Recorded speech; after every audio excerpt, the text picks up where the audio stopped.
Yo, it's your boy, NeekCinco, and your boy. E-Money, what's good, y'all? And we're back again. It's NEOWrestling. It's the Monday after. Dang, I almost said WrestlePalooza, but it is not WrestlePalooza. It's the Monday after Clash in Paris. And we're here with episode 8 of NEOWrestling. As always, like, comment, subscribe if you're digging the content. Join the discussion. We want to talk wrestling with you guys. We want to hear what you guys think. And what you do. Don't be afraid. If you don't like something, tell us. If you don't agree, tell us. I don't think we're going to get mad because at the end of the day, it's all opinion based. But at the end of the day, let's just roll into it. Not the biggest, baddest, most exciting weekend for wrestling, but I will say this. For the lackluster way that this card and this weekend was looking, I think they did a pretty good job of what they gave us for these 2 nights of wrestling, coming from Clash in Paris into Monday night.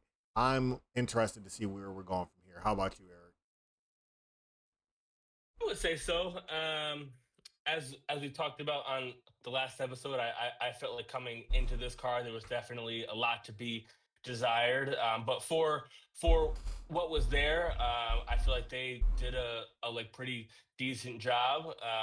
They hit us with some unexpected moments, which was nice. Even if the outcomes of the matches were pretty straightforward. I mean, you batted a 6 for 6 on your predictions. I did. Hey. But something that I did not predict was the man Becky Lynch joining her hot husband. Husband. I love how she says it. It's so funny whenever she says that. That's my hot husband. Yes, but that is the talk of the weekend in the world of wrestling, I would assume, which leads into today's issues, which kind of just increased it even more. But in the fatal 4-way for the World Heavyweight Championship between Seth Rollins, LA Knight, CM Punk, and Jey Uso, right when it was looking bleak for Seth Rollins, Becky Lynch comes out of nowhere. And I think we all, a majority of us were expecting a 4th member to arrive because Bronson and Braun got kicked out. And even before that, it just felt like a good moment to do something like that. And there's been names floating all around. And, you know, I've been kind of asking for this since the faction started. It's like, just put Becky here since she's a heel. But I didn't expect this when I rolled into this. We were talking about names like Ethan Page, Ilya Dragunov, Tony D'Angelo. I'd seen murmurs of Austin Theory. I've seen murmurs of people like Lash Legend joining. I don't know why Lash Legend would have been the option, but I've heard people say it. But we got Becky Lynch, and I am satisfied with that, like 100-fold. Nothing bad about that. The match was all right? I mean, match was cool. Yeah, it was cool. Like, it wasn't like groundbreaking. Because honestly, best match of the night is John Cena Logan. We'll get to that later, but that was the match of the night at Clash in Paris. Those boys were cooking. But right when CM Punk thought he had it, you know, I forget who he did this to recently. He hit the was it Gunther at SummerSlam that this happened to, where he hit the go to sleep and then the guy falls right back into the go to sleep again? I feel like he's done that a couple times now. I feel like he's done it to Seth before. Yeah, but I'm saying like in the recent times, like in the last couple of months. I feel like Gunther might have been the one that happened to, where he just the smirk on his face when he thought that championship was about to be his again. Yeah. He went from being the most exhausted person in the ring to being just the biggest Cheshire Cat grin you'd ever see on a person. He thought he was golden, and all of a sudden, this figure in black hoodies, like always, because you know that's the easiest way to sneak your way in, is black hoodie man. Runs in there and catches the good old Ric Flair crotch smack. And I'm not gonna lie, at first I'm like, oh my god, it is Ilya, because I just seen white hands. Me too. And then I looked at the hands again. I'm like, them hands little though. This person's not that big. And before they can even get the thing off, because the ski mask was like coming off already. I seen the hair and I was Yeah. like, oh my god, it's Becky. Like, how was that for you? That was wonderful for me. Becky is something that like we have been talking about, and something like you said that you have been talking about and like asking for from the first moment that this faction came together. That's something that the idea of this is something that I've really been a big fan of, but just because um they it seems like purposefully, like they obviously like reference each other and talk about each other a lot, but they haven't directly done stories like this together in any of my time back watching. I guess I found out today that I guess they were doing some stuff together back in like 2019. Yeah, I found that out But today too. um my assumption was just that like they for whatever reason wanted to keep their stories like somewhat separate, so this was a delightful surprise for me. I am a huge Becky fan. I like everybody else had been thinking about all of these other male options, so it being Becky was such a delightful surprise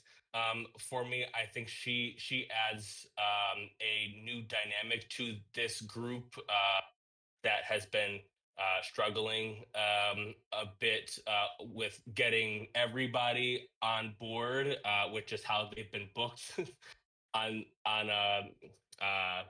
TV over the past number of weeks.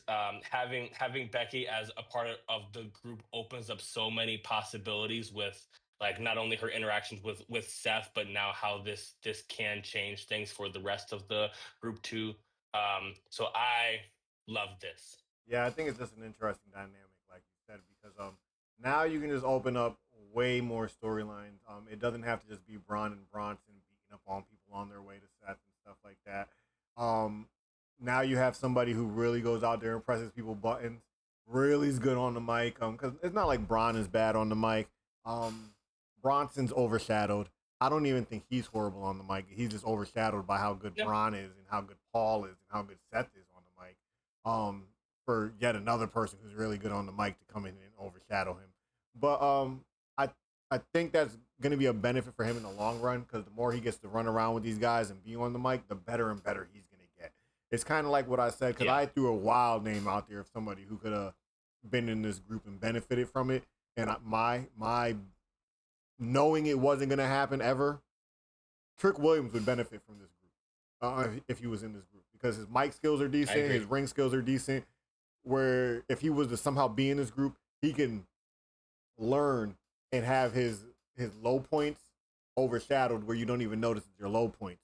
So for Yeah. Bronson, it's the same thing where now that they have another mouthpiece, he's just gonna blossom. I feel like, and he can just be a brute and just be the bully on the group. So we'll see where this goes because we already know if you're part of the internet, the wrestling community, not the internet wrestling community.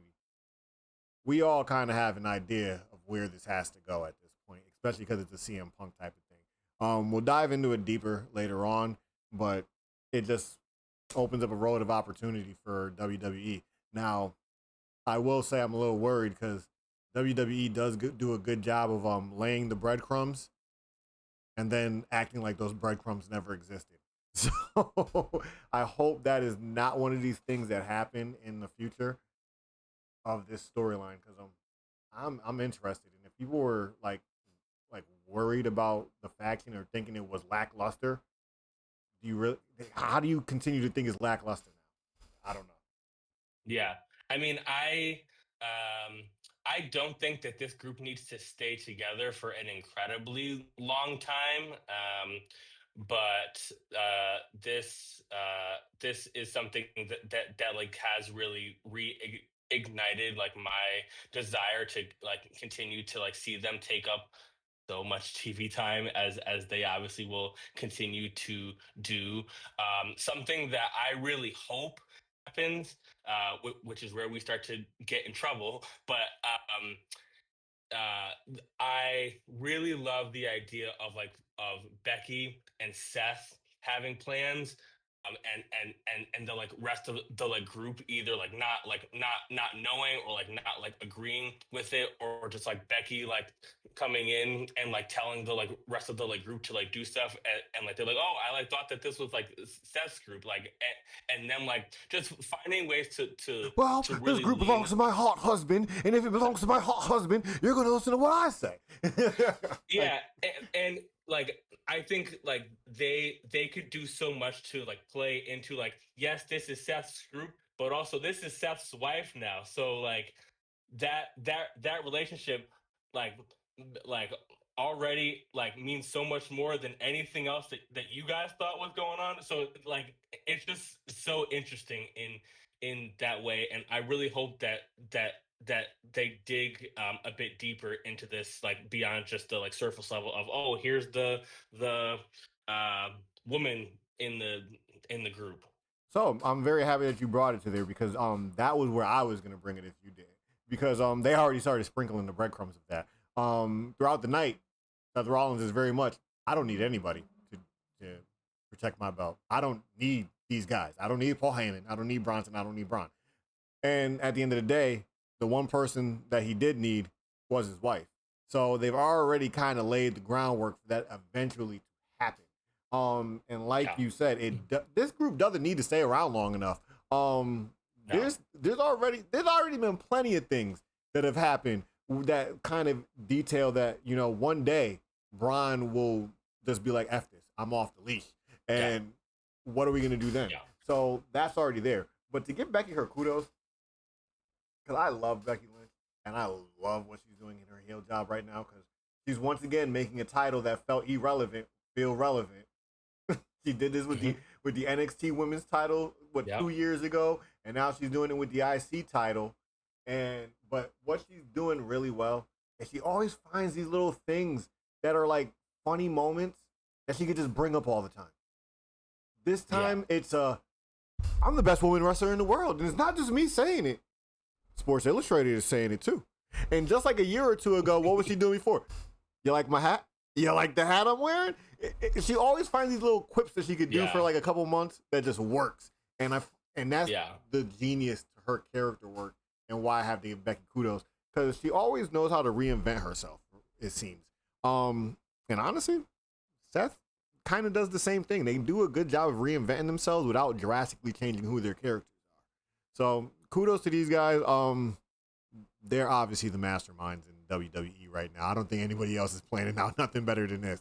And if I had to give it to you, I don't think this is a creative thing. I think this is something that they actually thought up on their own. Because Becky's been Great. kind of down on it the whole. Think about it. The whole Ruse of the Century that just happened. Becky was in on that like the whole time, like, and what she I was was selling telling- us, yeah. and she's selling us on the whole thing. So she's already been involved without being a part of the group. So that's Yes. golden And to me. Seth is also like one of the few that I like trust, that like he likely will find a way to like tie in those smaller details. He is one of the like better like storytellers, and he knows and he understands so many details of his character. This weekend has like really reaffirmed to me like I haven't thought of myself as a huge like Seth like Rollins like guy, like as far as like who I would rank as my like top favorites. But I think he's up towards the top, like just with like how consistent he is with knowing what the right next move is for his character and for his story. Yeah, he was one of the guys when I first got back into wrestling that I was looking at with the funny face because he comes out here in these flamboyant outfits, and I've said it before. I feel like Becky dresses more like she's in Seth's closet, and Seth dresses more like he's in Becky's closet. They need to switch wardrobes, obviously, but Yeah. he's grown on me so much so fast. Like just from the tournament leading up to the first world heavyweight title run where he beat AJ Styles for the title, all the way up to now, he's just been impressing me left, right, up, and down. He's probably one of the better guys with the twists and turns, honestly, in the company at this point because he's almost at the center of not every twist and turn, but he's at the center of so many of them, or somewhere indirectly connected. From CM Punk coming back to now, like these two have literally just rejuvenated a feud that still had legs, but now they added even more legs to this feud of CM Punk and Seth Rollins. Where this probably should have been like one more match, we're done. No, we can do a million more matches of this now, and who's gonna hate that? Like, most likely nobody at this point. Honestly, the match itself, I don't really know what to say about it. Other than I hope we get some really good feuds because it feels like we're getting that Jay and LA Knight feud knocking on our door pretty soon. So I'll take that. But other than that, I got nothing else for this topic. Do you have anything else to go off? So I got shout out to Seth, man. You're doing awesome. Yeah, so yeah, because I feel like we kind of dragged. We're at 18 minutes already, so let's go through the rest of the Paris card. We start the night with Roman Reigns and Bronson Reed in the Shula Fala match. I'm gonna just call it that, even though it wasn't the Shula Fala match, but it was. Yeah, it was.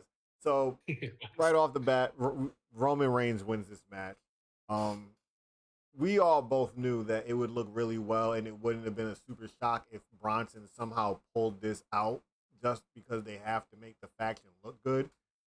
But they basically did the same thing they did at SummerSlam. The faction doesn't really do the most in their match, but Seth, in something that Seth does, comes in and saves the day to make the faction look strong. But even in a loss, I feel like they did a really good job of making Bronson Reed look like a force to be reckoned with and somebody you just don't play around with. Because he's out there and he's taking the biggest blows from Roman. He just stopped a spear. Like, just ate it. Like, yeah. And it bounced off him like a fucking pebble. Even at the end, like, honestly, just good job to Bronson Reed for swimming in the shark's pool right there. Because he could have easily sunk. And this match could have easily not have been as good as it was. And Bronson Reed now looks like a tool in the faction. And he's not going to look like that afterwards. So, you go ahead. Yeah, I think he this was another example of what him and his character were doing a bit when he was feuding with Seth last year, and that I don't think won any of those matches, which actually was which felt a bit weird at the time, but in that feud, like, even though he wasn't winning, like, he was still proving himself to be able to, like, fully hang with somebody at the caliber of Seth, and I think this overall segment definitely is another step in that direction.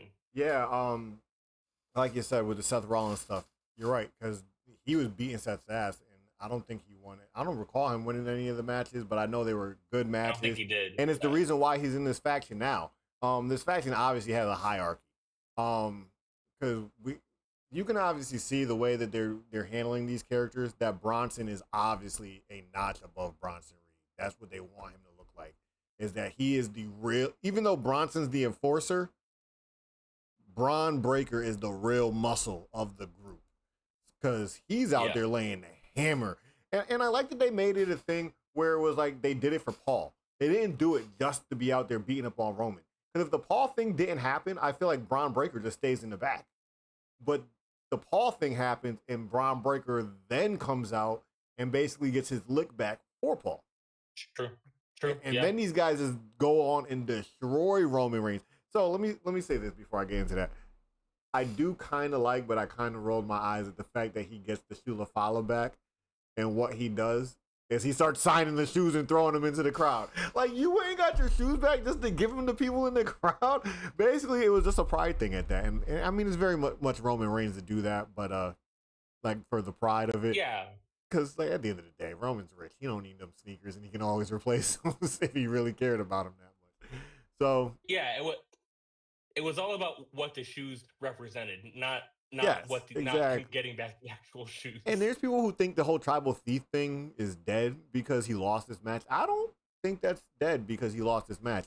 If they ever move on, like, I don't feel like Bronson has to keep going tit for tat with Roman right now.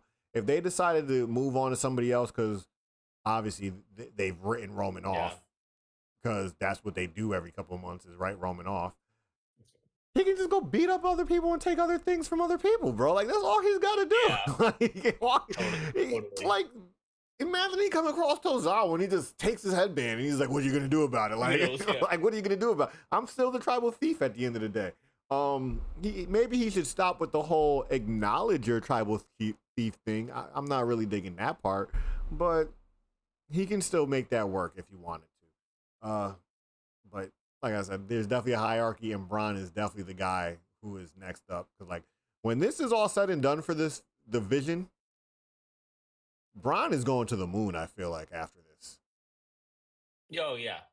Yeah. like I they're gonna force it if it ain't just happening. Even though we're gonna let it happen, like we want this. So Oh yeah, I don't even think that it's a like force. Like I felt like he wasn't too far away even before this group started, and so now that he's getting all of this great experience like with these like top level guys. By the time that we even get to like WrestleMania next year, it might be like um go time for like pulling the trigger on him moving all the way up. yeah, because I don't mean it as a sense that like they have to force the issue. I just think that like even if the fans weren't looking for Braun to be the next step after this division thing, the WWE is obviously going to make that be the thing that happens, even if we Yeah, didn't want it. But we obviously want it because I don't know many people who have said that they don't like Braun Breaker. Like out of all the guys who are in wrestling that people complain about, I haven't heard a complaint about Braun Breaker yet.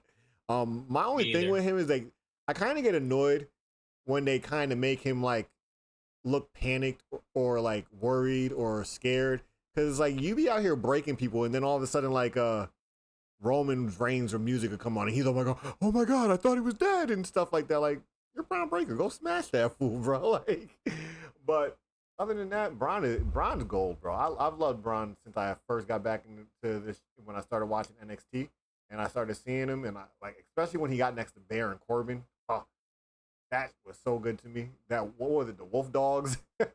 Yeah, I yeah, love that. I yeah. was That was so fun. mad when they moved him up and split them up, bro. I was like, come on, you couldn't let Baron go with him and get Yeah, a little bit of gas in the main roster. But obviously the WWE wasn't fucking with Baron Corbin, bro. So they were not, sad thing. and I feel like he was doing a good job, but Down there I in just NXT, he definitely was. He definitely was down in NXT. But he had I, cold and hot moments though. That's the thing with Baron Corbin. He has cold and hot moments for me. What's next? Because I don't think we got anything else with that match, right? That's pretty much it. the only thing I just want to say is like we obviously have known this for a while, but man, I cannot wait until we get Braun versus Roman like for real, 1-on-1, like 20-minute match. Like that's gonna be so fun. I'm wondering where that falls in the timeline. Cause that's the real question about it. Is like where does it fall in the timeline? Um, like does it happen while he's in this faction still? I kind of feel like it gotta. I feel like that match has to happen while I he's in think this so. faction. Yeah, I think so. But we get it again afterwards for some like title or something like that. Like at some point he's gonna be the title or Roman's gonna be the title and they're gonna clash. Yeah. Like I feel like that's just proper. But to Yep. move on, we get the next match, and it's the Street Profits versus the Wyatt Six, and it was a cool little match. The only thing I really wanted to touch on is the beginning of the match when they're figuring out who's gonna be in the ring first, and Angelo's like, "I got this." And what does Montez Ford do? Is instantly tag himself in. Literally hits this dude with the ain't nobody coming to see you, Otis. Cause he literally gets in the ring and then he starts celebrating. And then he looks at Angelo Dawkins like, you see, they're here for me. And I'm like, oh boy, like I know they're not breaking up right here, but they're doing it to me. They're doing it to me. And I'm on the ride. I'm on the ride. I don't really care for the Y6 tag. I'm not I don't either. I like understand the like significance of the group and all the respect in the world for that. It's not an act that I've necessarily connected to.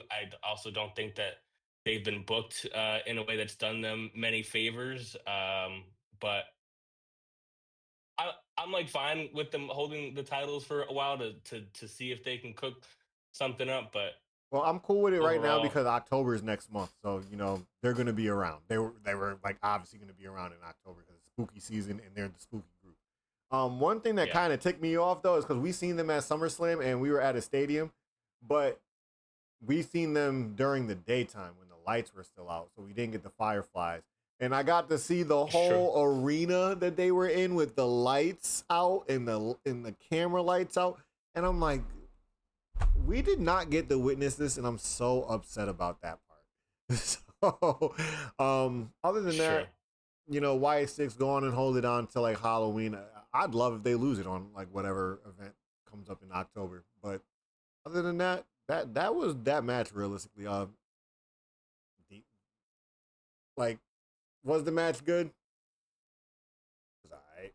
I Yeah. don't really like the ending with Uncle Howdy and Nikki Cross costing them the match. I wish it was something else because you don't really allow yourself to add enough fuel to the fire of this split that they are hinting at with that. I feel like because what are we gonna turn around and do? Like, oh well, you didn't help me when they were jumping me, bro. We all getting beat up at this moment, bro. Like, what do you want me to do? So if they had just let them lose in some way where they could have blamed one another, this would have went way better for me in my mind.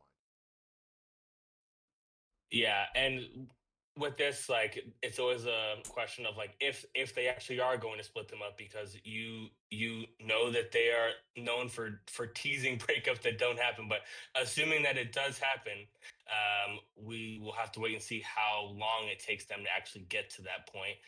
So it this might be something that happens a couple months from now. I hope it doesn't take that long, but I wouldn't put it past them. Let me ask you this: do you think the SmackDown Tag Division is because they were a big part of getting them blown up? The tag division is the Street Profits and, like I said in the last video, DIY and stuff like that. Do you think they still need them to be around for the tag division to work? I kind of think they're in a good place now where they don't need the Street Profits around. Because realistically, they're just like the stylish guys in the tag division now. They're not necessarily like the guys who stand out as the best skilled tag team out there. So I think they can split up right now, and it doesn't hurt SmackDown at all. Yeah, I mean they're one of my personal favorites in the division to watch, but like Yes, there are so many other options. I like definitely don't feel like they need to be there. I feel like there's more. I don't know what Tez is gonna. I mean, what Angelo's gonna do, but for Tez, there is definitely more interesting things that can be going on for Tez at this point, other than Yeah, just being stuck in a tag team. Not to yeah. say being stuck in a tag team is bad for him because he's cooks, but just more. Uh, On to Sheamus and Rusev. Not much to be said here. The good old Donnybrook match. I think it's the first one we've seen since Pete Dunne, aka Butch, in Sheamus in the last one. So Yeah. this match was entertaining, but it's to the point where it's like so unimportant that it's almost borderline forgettable, which sucks because the match was good. It was entertaining. And I think it just benefits from the fact that there's so many weapons and like objects in the arena that like are normally not around in a wrestling match. So that's what I got for that. Anything you want to say about Rusev and Sheamus, or should we just go? No, I think just I will echo that I did like the match. I think it was entertaining. I think Sheamus, like, this is obviously his match. So like few other times that I've seen him do this match, it's gone about this way and it's been fun. And so Rusev did his part and it was fun. I did scratch my head a little bit when when he when he jumped off the barrels and went through two tables, and then Rusev popped up and he was fine. Yo, so you obviously know uh, I picked Sheamus to win that match, but when he did that, I was like, oh damn, Sheamus is losing. I instantly knew that right then and there when that happened. I was like, Sheamus is losing. He popped up out of this. What? I didn't really like how it ended though. I would have rather Sheamus just go to sleep than tap, honestly. And Sheamus was very much in a position where he could have just loosened his arm and started punching Rusev in the head or something like that. So I wasn't really a fan of that. Kind of took away from how good the match was for me. But other than that, it existed. Uh, I'll move on again. Nikki Bella. Becky Lynch, aka Snooze Fest. Snooze Fest, Snooze Fest, Snooze Fest, Snooze Fest. Do you have anything to say about this? Because I will move on gladly. Nikki did not seem ready for a one-on-one match, which I get. It's been a long time. I also wasn't watching like during her time, so I don't know what her floor as a wrestler is anyway. Uh, but Becky, I I wouldn't be surprised if she pushed to give this another go, just for like a like pride thing to try and give Nikki a better outing. But this was this was a this was a tough watch. Um, Sorry. I will say before we move on from this, she was spamming her buttons. That kick off off the rope, she was spamming her buttons at that moment in 2K25. That's what she was doing. That's why she missed it like that. Yeah. She was just hitting buttons before Becky Lynch even got in position. But I don't think it's Nikki Bella's talent that is the issue. I just think it's their chemistry in ring is not real. Like promo wise, talking junk to each other, yeah, they can do that, but in the ring, they just didn't mesh. And the match ended abruptly for me with that weird roll up that Becky Lynch did. I was like, what? That was it. The linchpin. That yo is That's the that thing now, I because I guess. heard them refer to that a couple times, and that's what they're referring to as the pin. The pin has Yeah. a name. Like get the fuck out. Lin- The pin linchpin. has a name. I should have put that together. But I was trying like my hardest to just act like that couldn't be it. I was in denial because I was like, no way, we named the pin. But yeah, see, this is the reason why it don't work because we're naming pins out here, bro. Like, anyways, on to the next thing. Match of the night for me. I know match of the night for you with the unexpected way it went. John Cena, Logan Paul with no Brock Lesnar. I think I'd like to touch on the Brock Lesnar not appearing first thing. You called it right away when they called this as not the main event of the night. That Brock was probably not Yeah. appearing, and I feel like it still could have happened, and it still would have worked. Because at the end of the day, the Becky Lynch thing was cool, and if Brock Lesnar comes out like it happened at SummerSlam where it was mind blowing, so it happened in that Paris is not as big a deal, so it wouldn't have overshadowed what happened at the end of the night. But boy, was Logan Paul and John Cena wrestling their asses off. I will let you go because this is your man's.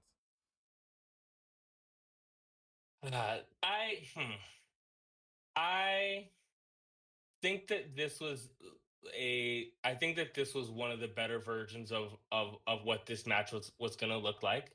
I obviously am happy that this ended with a Cena clean win, and that it wasn't the prevalent theory that both you and I were talking about before the show, with the assumption that this was going to main event, and that they were going to try to roll this right into WrestlePalooza and end with Brock coming to kill Cena again. So I was definitely happy that it didn't go that way. Um, I think I think Logan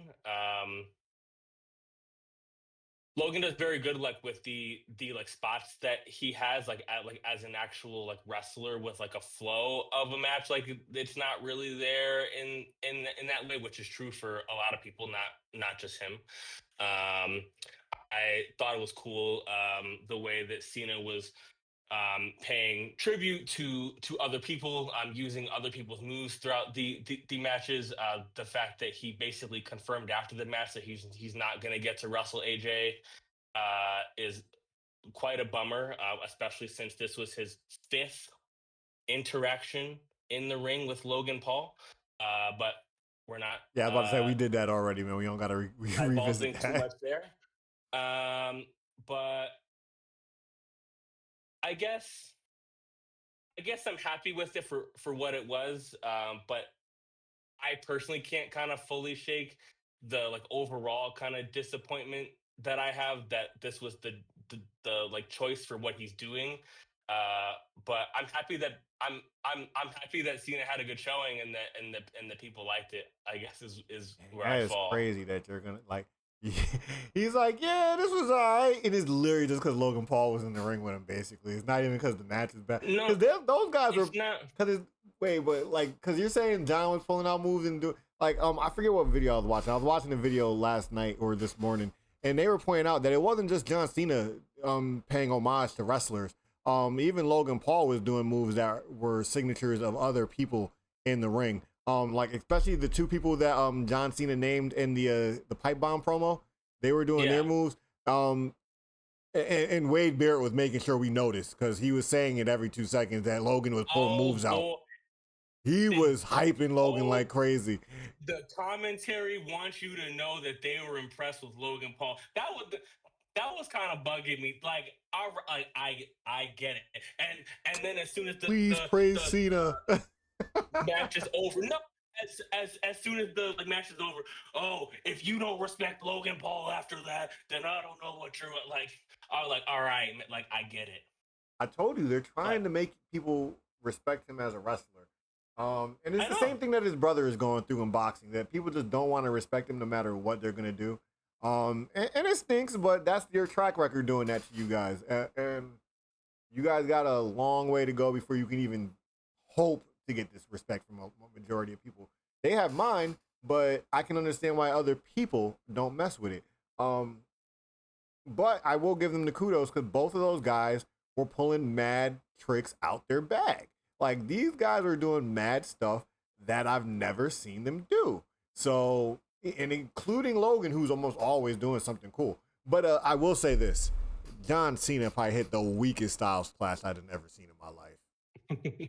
Like that shit made me roll my eyes so hard when I seen that. Like he barely got any air. Like he could have killed Logan Paul. Logan Paul probably like almost. I'm assuming he like really hit his face because his nose was bleeding. He might have broke his nose somewhere. I can't remember, but I had it in Oh my head yeah. where it had happened, and I can't remember where it had happened. It was like towards the end. I don't know No, what that it was like was. in the Yeah. middle of the match because he was bleeding in the middle of the match. I had noticed it on his face. He had like a Was it that weird. early? It was he had like a weird Oh red yeah. streak like right here in the middle of his match Yeah. is when I noticed it. And then by the end of the match, his face was fine and he wasn't bleeding anymore. So thank God for that. But they put on a good show. Like I said, I feel like it was the match of the night. Easily match of the night because the fatal four way could have been it, but it was more storytelling than it was a match. The four way Yeah. where this was just go out there and have a slobber knocker. Um, Camera work. I will say WWE, please get it together. I'm so tired of you guys catching people communicating what they're about to do because they caught John Cena like 4 times, like talking through Oh, the match, like what they're Cena's about to do. And I know he's known for doing that, but you guys should be prepared legendary for to that. try to not catch him doing that. Like, like come on. I don't know. I don't know how much they can work around that. He like very loudly calls out everything Nah, else he that's does, happening. he does. Or like his mouth is like very pronounced when he's moving his mouth. So like Yeah. you can tell that's what he's doing. But like I said, good match. The only other thing is that like every John Cena match in this like finale run that he's doing is a finisher fest. Like every one of them is a finisher fest. Like he's hitting AAs like 6 times in a match. And that was one of the things that kinda brought the match down just a little bit. It's like, damn, how many AAs you gotta hit on Logan Paul? Like, That is like kind of that's like Ben Cena's like big match style forever. yeah, I know, but it's Um, Logan Paul. I didn't expect 6 of them, bro. Like, I would say the same thing, but hey, but overall, solid show. If I had to give it out of 10, I'd say a 7. I don't think it was an 8. uh, yeah, I guess I would be somewhere around there too. Um, maybe a little lower, maybe like a like six and a half somewhere. But yeah, I mean, You know, I if I thought was for gonna what go ahead. My bad. I was about to cut you off. no, Sorry. just for like what the show was and like what I felt like the like baseline of the show was like I felt like they for the most part like met or like slightly exceeded expectations.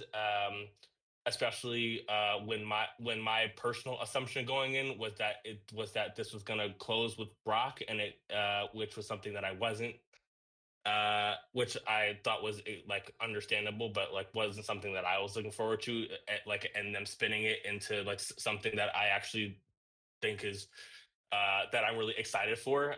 Wasn't something that I was expecting, but yeah, solid show. I will say my 7 comes from the fact that I enjoyed what happened during the Roman match, even though the ending was mad long. Like the post match stuff was mad long. I still enjoy what happened. Yeah, Um, and I enjoy what it does for Bronson and Braun. Um, I enjoyed the Rusev and Sheamus match way more than I thought I would. Um, the John Cena and Logan match, I wasn't like I thought this was just gonna be like some kind of match and then Brock popping up. So for them to put on such a good show and for John Cena to continue to look better and better for me, like as he goes on through his run, was points. And then the ending, like not necessarily the match itself, but the ending kind of kept it there. Because honestly, if it wasn't for that with the Nikki and the Street Profits match, yeah, it would be like a 6.5 for me. So those things yeah. saved it. But let's run through Raw. And you didn't put AJ on the card.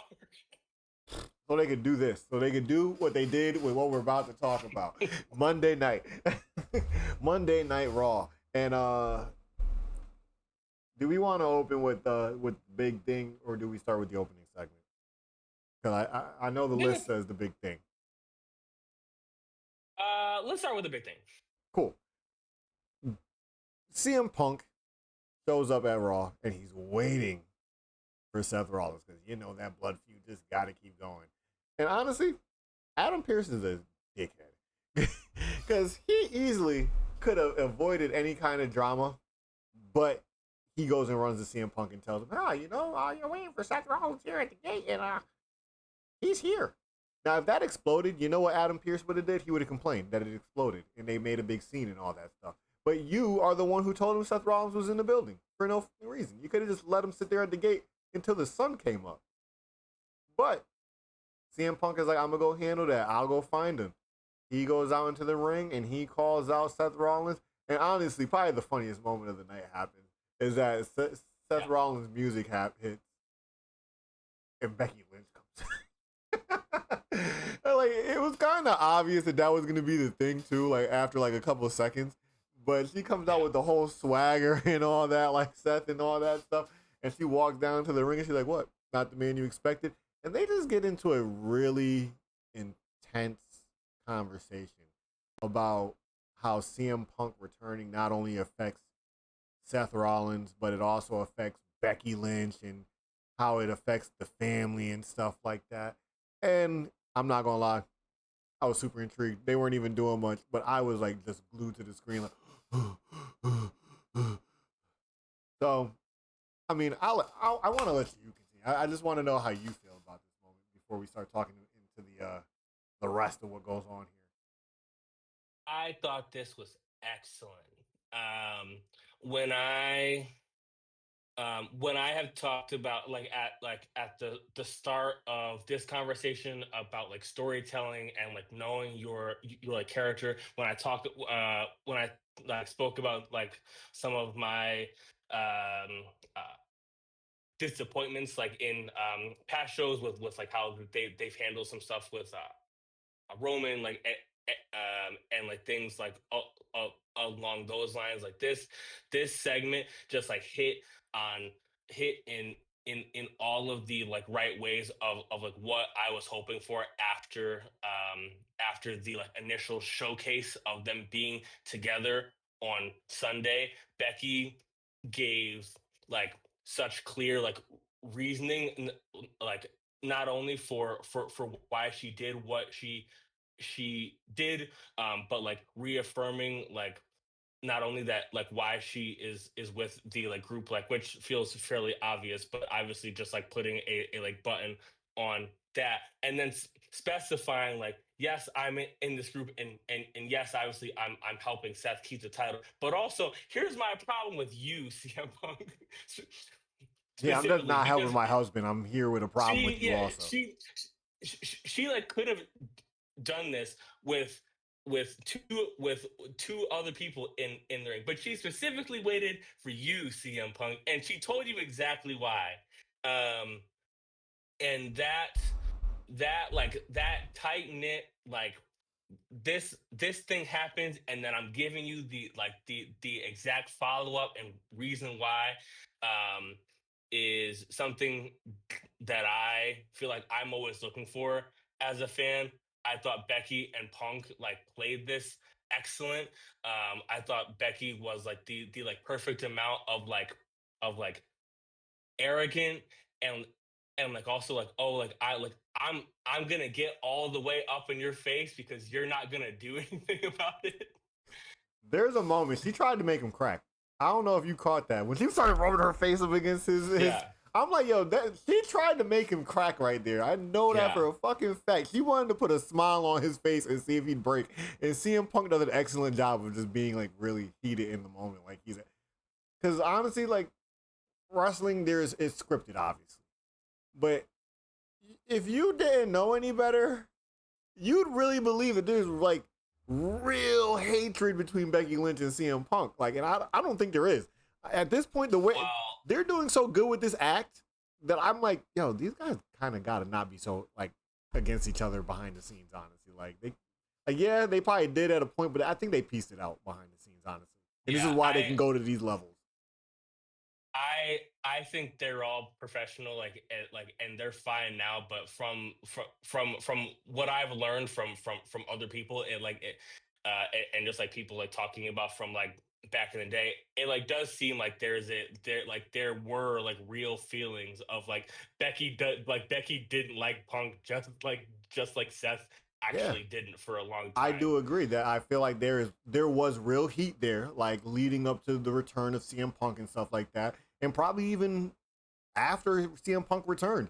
And I just think they're Yeah, at the point now where like they're not best friends, but like they're cordial, they're professionals. They probably can sit down in the same room and not blow a gasket being around each yeah, other, to which allows them to go nuts on each other because yeah, we do have real history where we can actually like portray this out. But it just works in the ring because we're good actors at the end of the day. I feel like Becky Lynch has just been on a phenomenal run, especially with her like being in the Happy Gilmore movie and all that. I feel like all that is her heel run is just translating to almost anything she's doing at this point in life right yeah. now. So, but we just get to the point where it's really boomed. He's like, yo, bring Seth out here.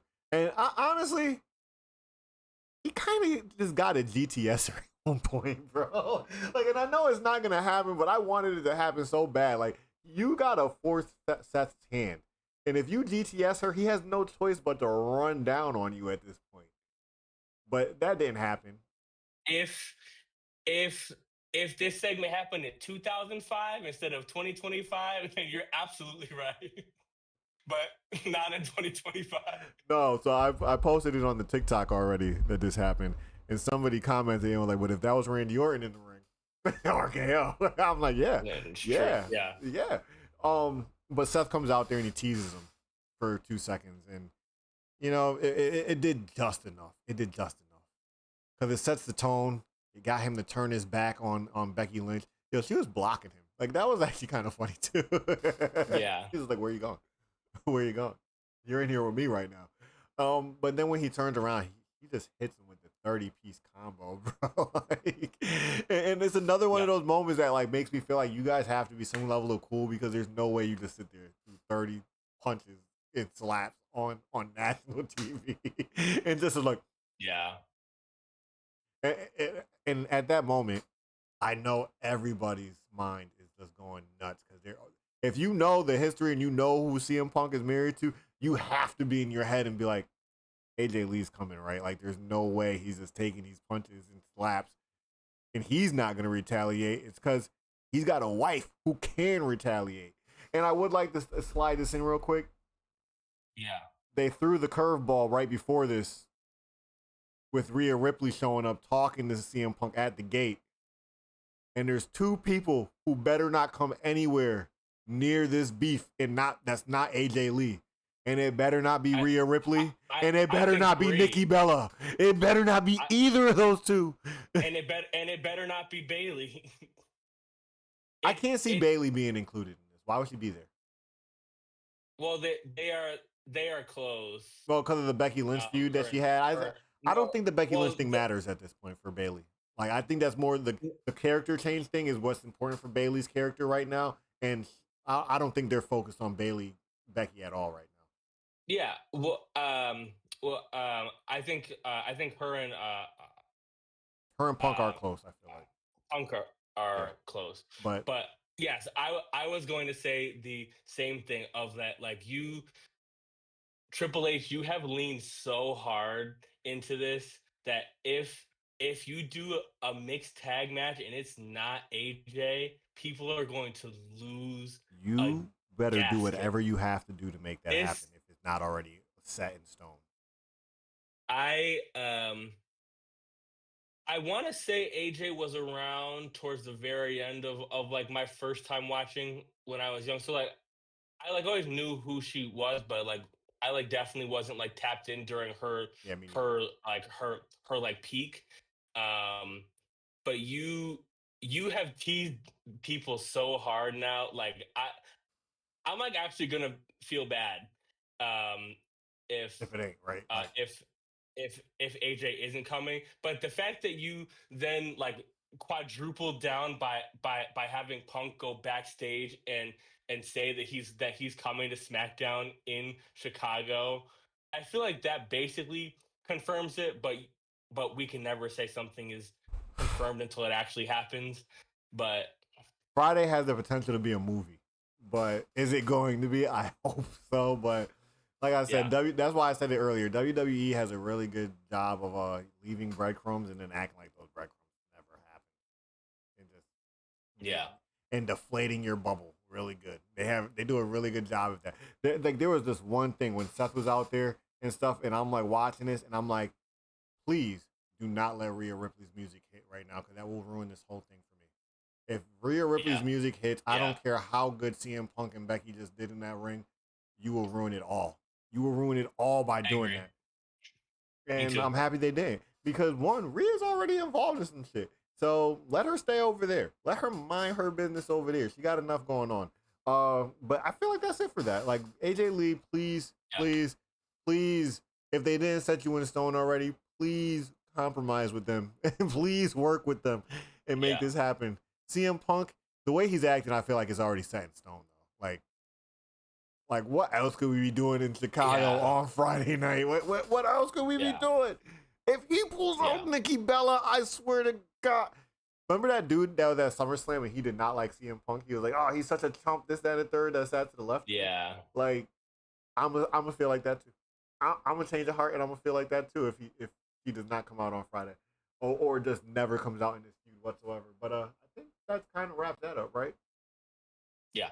Cool. So we are now on to the opening segment of the show, which was pretty interesting a little bit. You get Jey Uso coming out there, and boy, I will not lie. This is another moment where I was very jealous that they were in an arena in SummerSlam, even though I get why it's at a stadium and I like it being in a stadium. I wish it was in an arena. Because boy, the noise you see, the light show that you get for Jay's entrance, it just looks so beautiful in that arena with the dark dimness and the blue lights everywhere and the cameras going.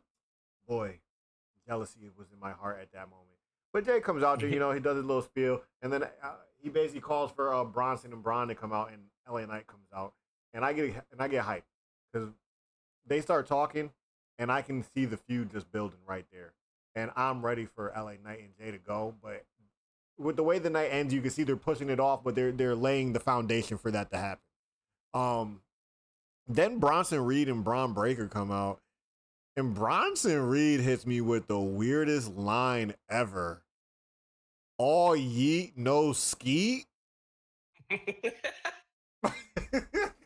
What? What was that? Like.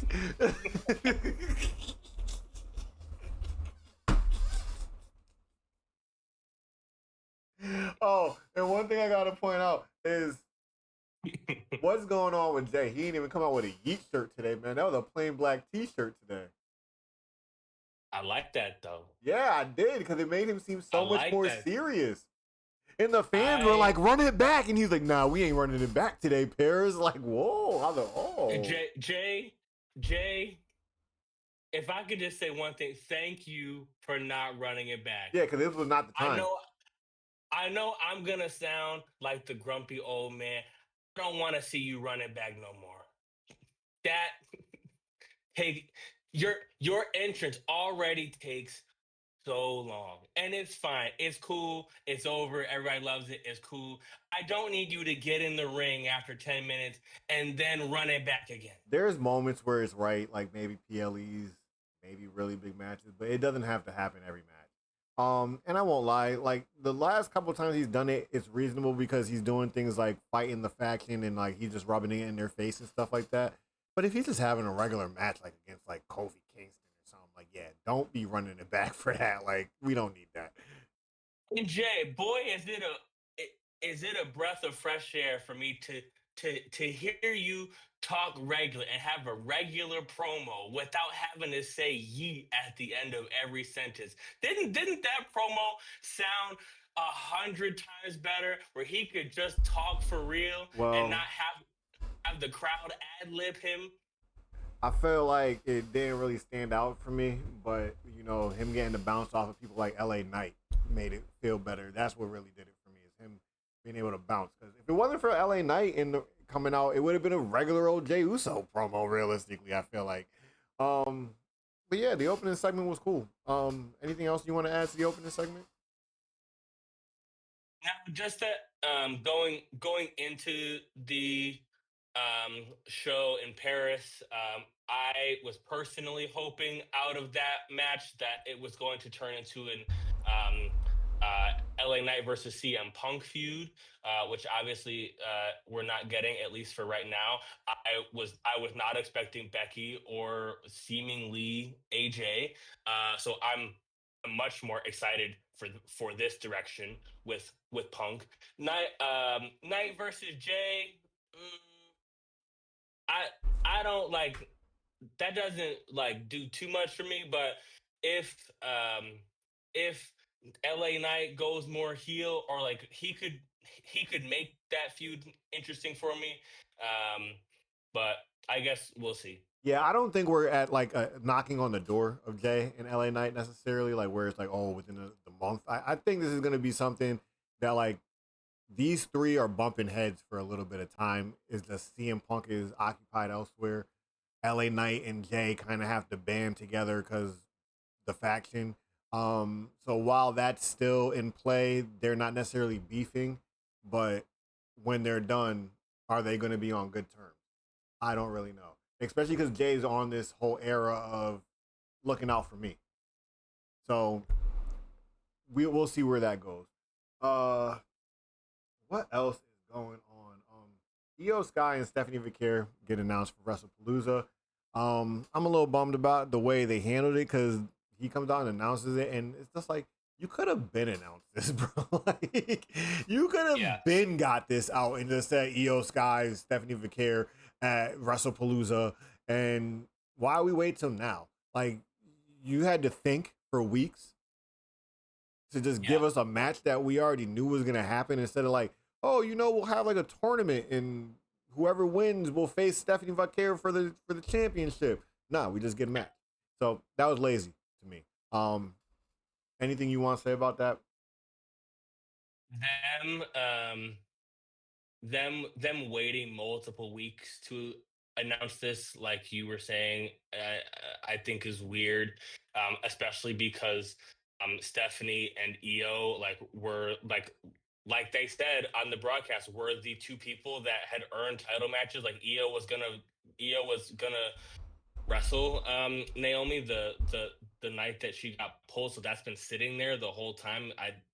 Like I I I I guess they just like pulled it because they wanted to do it at WrestlePalooza instead of Clash, which I guess. Um, but I mean, even with that being a bit clunky, man, I love this match, and I am so excited to actually see a a, a full version of this match that doesn't end in interference. I'm kind of disappointed that the definitive end is coming so soon because we were talking about this before. And we were like, yo, you can kind of stretch this out and just have non-definitive ends, and we be good for like a year. And but I guess it's fine that we're getting the definitive winner here though. At the same Well, time, I wouldn't say this is the end though. no, not necessarily the end, but I don't necessarily.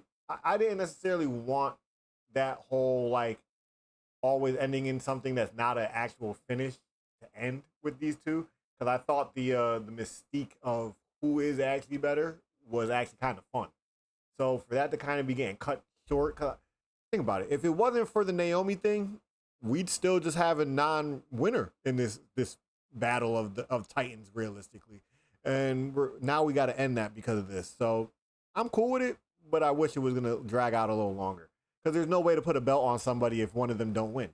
So Think it's I think it goes against the grain with WWE overall, but I wish that they were more okay with with letting people win and letting people like even like really good or important people lose. Sometimes it's okay.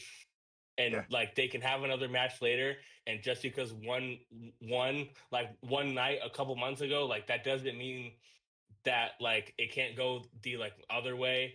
Um, so I am I am so looking forward to seeing this particular match. you know what it is that kind of like makes me iffy about it is because I can see this also turning into that rear angle where oh, you're so good, blah blah blah blah blah. Oh, you're so good, blah blah blah blah blah. Like I don't want that to be Stephanie and Io, where they're just like, oh my god, you're so good, I respect you so much. Let's fight again. Da da da da. Like I don't want it to be that. But I will move on to the other one that is dealing with Io. Damn, my eyes got itchy as crap. But the other one dealing with Io Sky, the Kabuki Warriors, Asuka yet again acting they all not like us now with Nikki Bella. So I don't This know. is great. Yeah, I'm kind of just I blow up on I her. think this is awesome. I think this is awesome. This is dry to me, honestly. I just want her to beef with somebody or something like that. And then we proceed into the Judgment Day and Kabuki Warriors match. I feel like Kairi Sane looked really good in that match.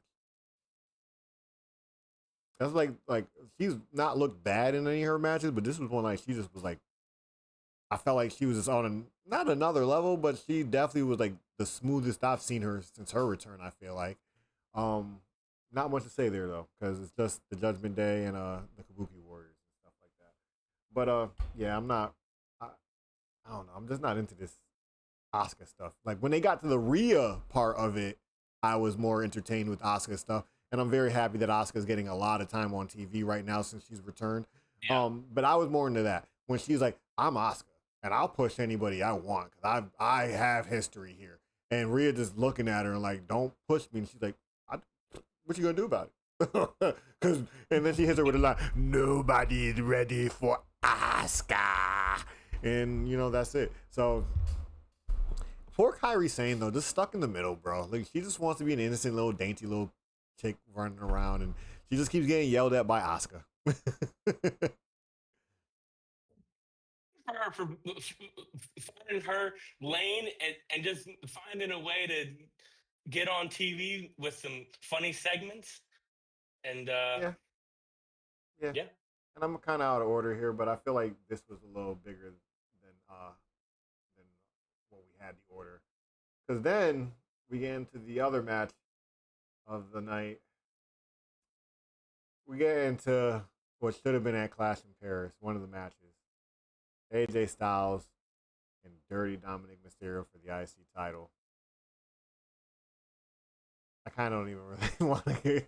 I'm like a little just disappointed, man. Like it's hard for me to even like come to talk about it. But you got anything you want to say about this match, man?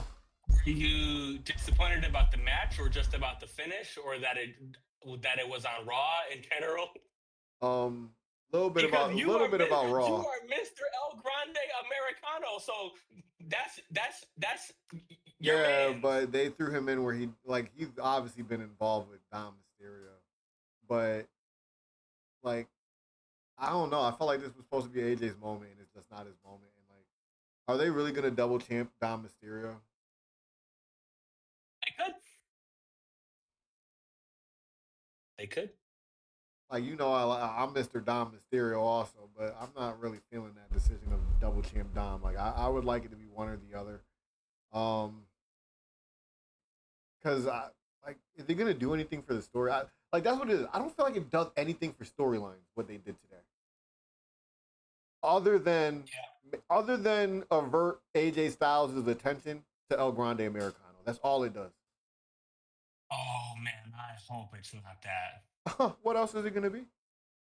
I hope it's not that. What else would it be? He's lost twice already, sir, to Dom for the IC title. What? AJ has I already just lost assume. twice. I assumed that it was El Grande Americano tying into whatever matches Dom is having in AAA. Well, he's already doing that too, but like he's showing he's done that already. They already said that he's gonna be fighting for the Mega Championship. What like next week, this week, whatever it is, for fighting El Hijo de Kingo, who a lot of people think is coming to the main roster because he apparently has mega heat. Like nobody likes him, even though he's not a heel.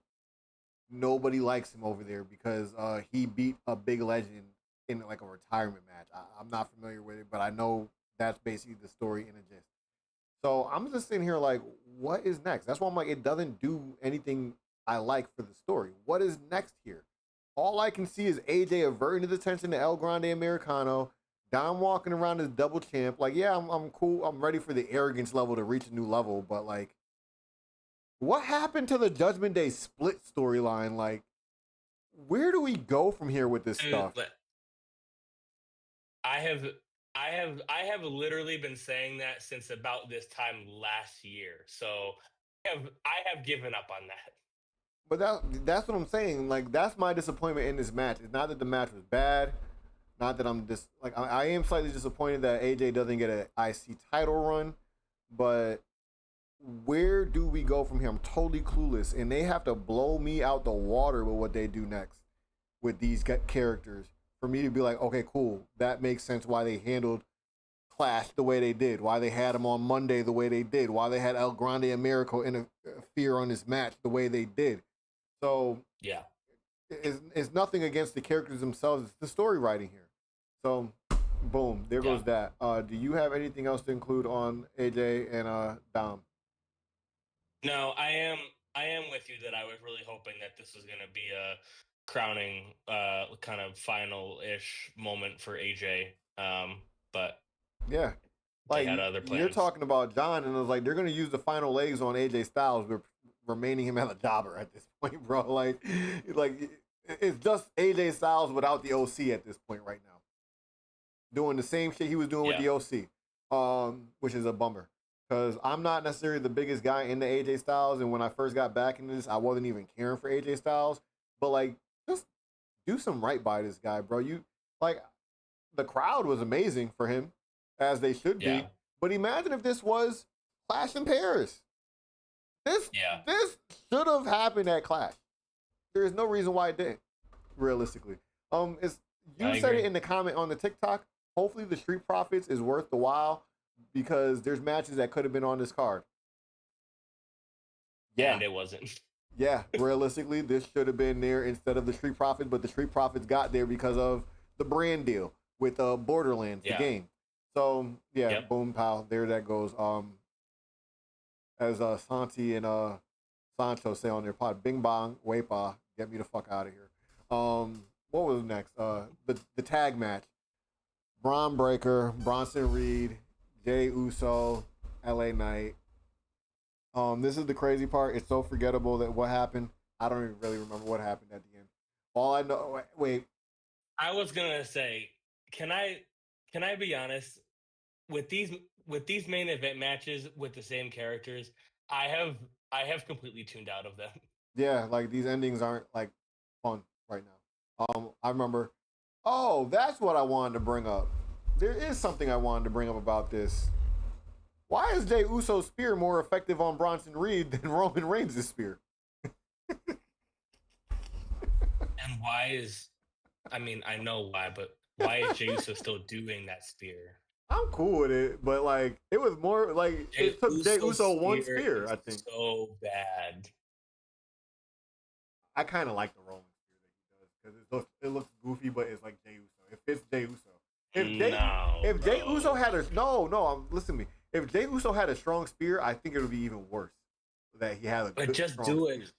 I I think the wish he rolling just did spear it just looks differently. better for Jey because it's not meant to be his finisher all the time. Like it catches you sometimes, but it's more to set up his frog splash, and that's why I'm cool with it. Is because it's not meant to be like Braun Breaker's spear that puts you out for the count. So I can deal with it. I can deal with it. It's like his super kicks. His super kick ain't Shawn Michaels' Sweet Chin Music, so they look weaker than Sweet Chin Music. But the super kick looks good though. The spear looks trash. He's falling back into his old ways of just being a super kick machine too. He was kind of falling out. Yeah, he was kind of falling out of it where he was like looking a little more diverse, where he wasn't just depending on the super kick, but now he's like just super kicking everything again, and I'm kind of over that. So I guess that's Raw, right? Nothing else really happened, right? But guys, is there anything else you want to put out there into the air? John Cena has 8 appearances left as an active superstar.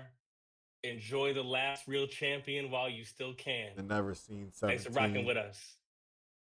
I will end this with a kudos again to WWE, even though we're talking junk about you right now, because you did give me a better show than I expected with that lackluster card that you gave us for Clash in Paris.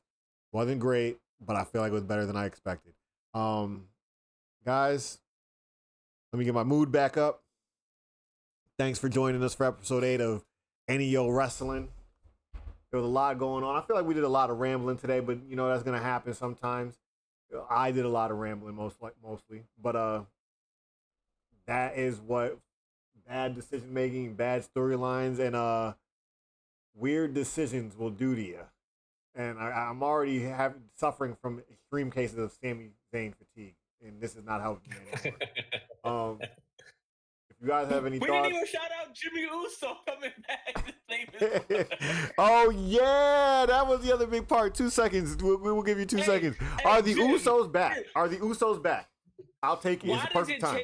Why does it take your entire family half an hour to come out to the ring when somebody's getting jumped? I'm tired of y'all seeing a family member get beat to hell, and the perpetrators are already done and they're walking away, and then your music want to hit.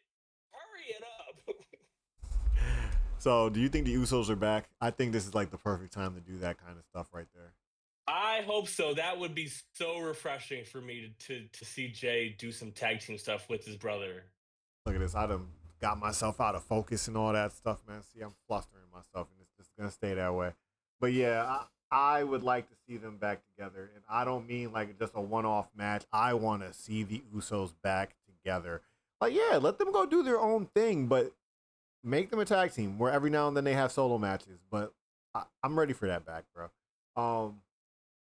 Guys, thanks for joining us. If you got all the way to the end, I hope you enjoyed your time. I hope we didn't snooze you with my rambling.